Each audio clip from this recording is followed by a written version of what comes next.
In Hong Kong, all entities are subject to the same tax rate, meaning no matter how big the entity is, whether it's a small, medium size or big enterprises, will still be subject to the same tax rate, which is currently 16.5%.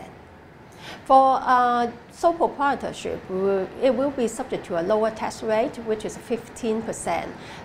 The reason is not because it's a sole proprietorship or a small, medium size, just because it is under individual name. In Hong Kong, individual will be subject to a lower tax rate. Say in Hong Kong, the sales tax, the standard rate is 15%. And that's why for a sole proprietor carrying on a business in Hong Kong will also be subject to that tax rate, which is 15%. Tax had not been increased for a long time, and actually we want the government to consider to reduce the tax rate. The 16.5% is the current rate, which has been, I think, for a couple of years already. And I don't think the government will increase or reduce the tax rate in the coming year either, because there's no consultation on this subject matter for the time being.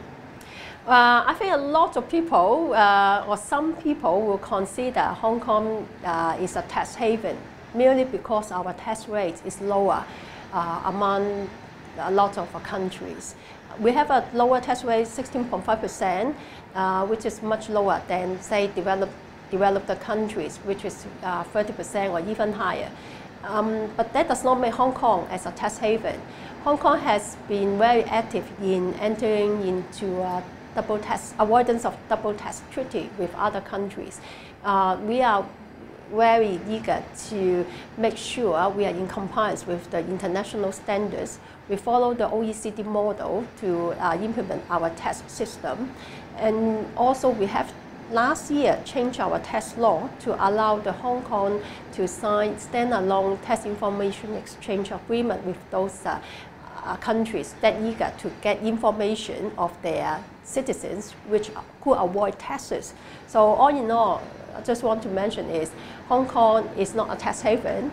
Disregard some people's comment, we have a lower tax rate, encourage a lot of people to book the profit in Hong Kong, but Hong Kong is catching up in terms of in compliance with the international standard to ensure we are up to our standard to meet the OECD model as well.